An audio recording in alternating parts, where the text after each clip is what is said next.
درود به همه فارسی زبانان، خیلی خوش اومدین به کانال خودتون. امیدوارم هر جای این دنیا که هستید حال دلتون خوب باشه. امروز اومدیم باز به درخواست شما با یه ریاکت دیگه از کشور عزیزه تاجیکستان از خانوم نیگینا. قبل از اینکه بریم ویدیو رو ببینیم دمتون گرم بابت همه حمایتایی که دارید میکنید، انرژی مثبتی که میدید و امیدوارم همه اینا برگرده به خودتون. لایک، کامنت، سابسکرایب یادتون نره. الگوریتم یوتیوب جوری هستش که هر لایکی که شما میکنید باعث میشه که ویدیو به 7 نفر دیگه پیشنهاد بشه و اگه اونا هم ببینن و لایک کنن و این پروسه همینجوری ادامه پیدا میکنه. پس لطفاً لایک و اشتراک گذاری ویدیو با دوستاتون برای بزرگتر شدن خانواده‌مون و کمک به من و بیشتر دیده شدن کمک میکنه.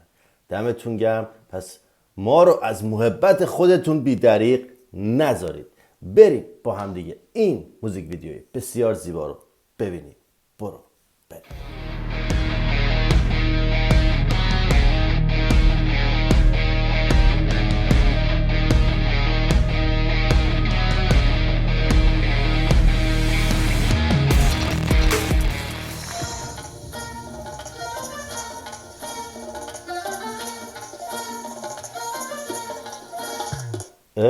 بازم یک سرود یا یک جشن ملی هستش، چون من چند تا ریاکت دیگه از خانم نیگینا رفتم که بابت حالا موزیک های وطن پرستی یا جشن استقلال کشور تاجیکستان بوده.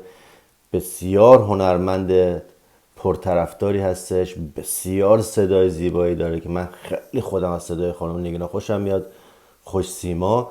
بریم ببینیم که این آهنگ آیا راجع به جشن یا ملی گرایی یا وطن پرستیه. بریم ببینیم کدومشه.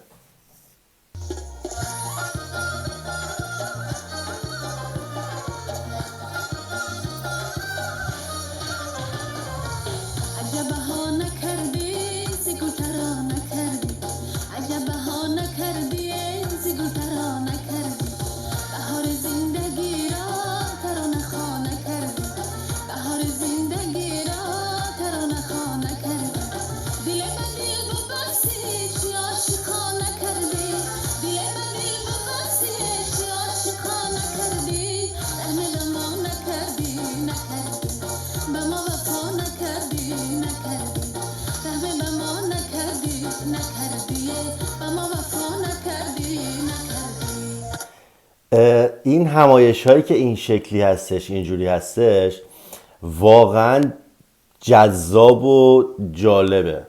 حالا یه سری به اصطلاح حالت فستیوال داره، ولی اینکه برای مثلا جشن ملی خونده میشه یه ذوق و شوق دیگه ای داره، یه حال دیگه ای داره. حالا من نمیدونم تماشاچی‌ها هم اونجا هستن یا نه، توی کامنت ها لطفا واسه من بنویسید که این چه جشنی بوده. اینجا که فعلا مشخص نیستش، متن ویدیو هم چیزی ننوشته، فقط نوشته خانم نیگینا آهنگ او لولا. بگید واسه من ببینم جشن نوروز بوده، جشن استقلال کشور تاجیکستان بوده یا جشن خاصی بوده. حتما تو کامنت ها واسه من بنویسید. چرا میچرخون بالا خانومه؟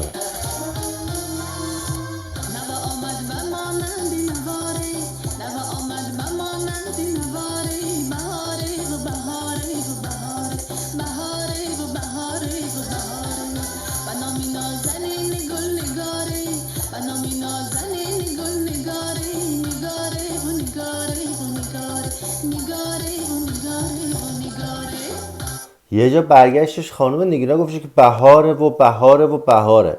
این دو حالت داره، یا میشه عید نوروز، یا این جشن برای عید نوروز بوده، یا جشن استقلال کشور تاجیکستان. چون بهار در این دو حالته، یا زمانی که کشورت آزاد میشه و جشنی بابتش گرفته میشه، یا فصل عوض میشه و فصل بهار میادش.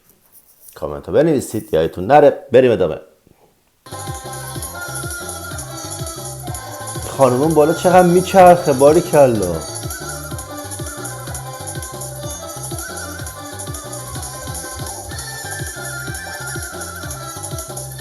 چه رنگ آمیزی، چه لباس های قشنگ، باری کلا. خیلی قشنگه لباس های کشور تاجیکستان.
این لباسایی که هستش، این کلاهایی که میذارن سرشون این دوستان خیلی باحال، خیلی جالبه.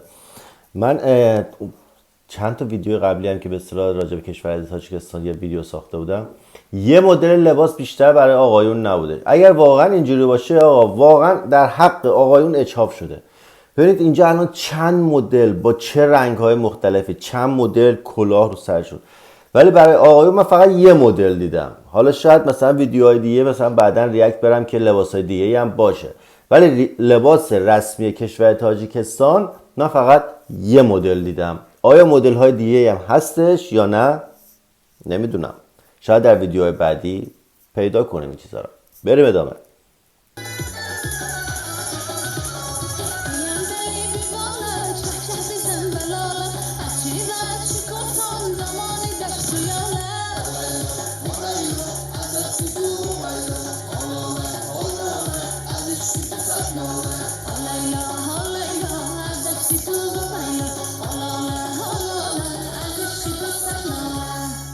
این هم یک موزیک ویدیوی دیگه به درخواست شما عزیزان ما ریاکت رفتیم، ولی آخرش نفهمیدیم که این برای جشن نوروز بود یا برای جشن استقلال کشور عزیز تاجیکستان. فقط من میدونم که یکی از این دوتا به خاطر اون جمله‌ای که بهار اومد بهار اومدش. دمتون گرم که تا آخر ویدیو با من بودید. لایک و کامنت و سابسکرایب کمک میکنه به من و باعث میشه خانوادمون بزرگتر، بیشتر دیده بشه. دمتون گرم که تا آخر این ویدیو با من بودید. تا ویدیوی بعدی، بدرود.